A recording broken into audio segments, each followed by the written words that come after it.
Alright, Dhaka ইন্ডাস্ট্রির তারকা মোশাররফ করিমকে তো আপনারা সকলেই খুবই ভালো করে চিনেন। তাছাড়া এই তারকাকে আগামী দিনে নির্মাতা অমিতাভ রেজার আসন্ন ওয়েব সিরিজ বহেমিয়ান ঘোড়াতে অভিনয় করতে দেখা যাবে, যা অবশ্য খুবই শীঘ্রই মুক্তি পাবে এমনটাই জানা যায়।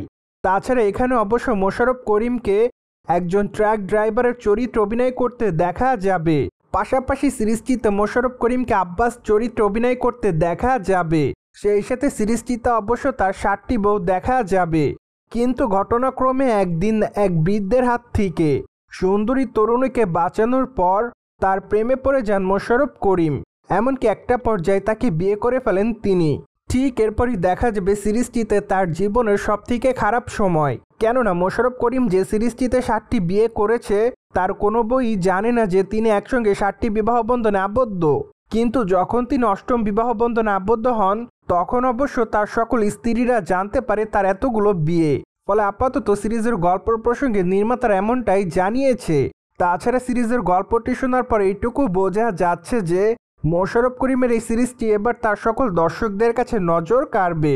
পাশাপাশি এখানে তার চরিত্রের অনেকটা পরিবর্তন দেখা যাবে। তাই তো সবকিছু মিলে ধারণা করা যাচ্ছে সুপার টুপার একটি সিরিজ উপহার দিবেন মোশাররফ করিম। অন্যদিকে আগামী দিনে ঢাকায় চলচ্চিত্রে এই তারকার হাতে বেশ কয়েকটা চলচ্চিত্রের কাজ আছে। তাই তো আগামী দিনে তাকে অবশ্য অভিনয় করতে দেখা যাবে ইনসাফ চলচ্চিত্রে। যদিও চলিত বছরের মার্চ মাস থেকে চলচ্চিত্রটি শুটিংয়ের কাজ শুরু করেছিলেন মোশাররফ করিম। এমনকি তাকে অবশ্য চলচ্চিত্রটিতে নতুন অবতারে দেখা যাবে। পাশাপাশি চলচ্চিত্রের পর্দায় তার লুকের অনেকটা পরিবর্তন থাকবে।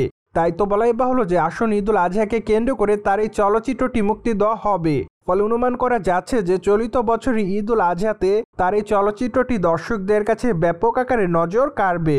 সো ভিউয়ার্স, জেনে তো নিলেন আগামী দিনে নির্মাতা অমিতাভ রেজার ওয়েব সিরিজে অভিনয় করতে দেখা যাবে মোশাররফ করিমকে। আর এই বিষয়টি নিয়ে আপনি কি বলতে চাচ্ছেন তা অবশ্যই কমেন্ট বক্সে জানিয়ে দিন। And subscribe our channel for more update.